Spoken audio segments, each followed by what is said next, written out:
Gipakansela na ni Mayor Inday Sara Duterte ang mga aktibidad alang sa 83rd araw ng Davao karong Marso kinisubay sa Health Advisory sa Department of Health kalabot sa paglikay una sa mga public gathering aron malikayan ang pagkuyanap sa gikatahapang karon nga sakit nga novel coronavirus acute respiratory disease.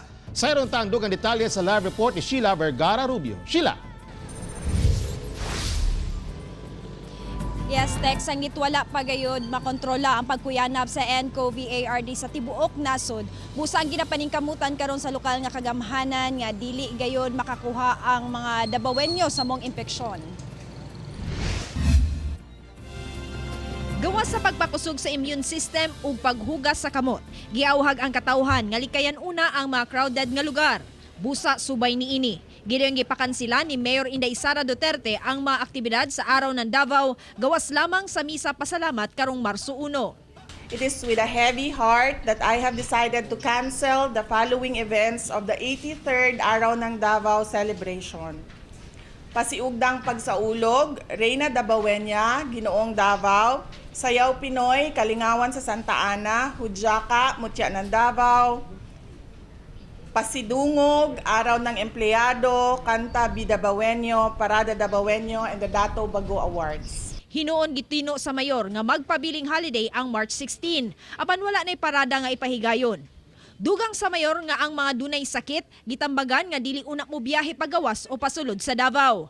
Ang mga pribadong kumpanya, eskwelahan, ospital, airport, seaport, hotel ug uban pa, gikinahanglan mo tamod sa health advisory sa DOH. Hinuon matod sa mayor nga dili magpanik. Schools, offices, and business establishments are advised to come up with guidelines to ensure that students and employees who are sick are not allowed entry to the school or workplace. Gimanduan usab niyang DTI nga i-monitor ang presyo sa palaliton nga striktong mapatuman ang price freeze memorandum sa DOH ug nga kanselahon ang mga business permit sa mga masakpang mag-overpriced.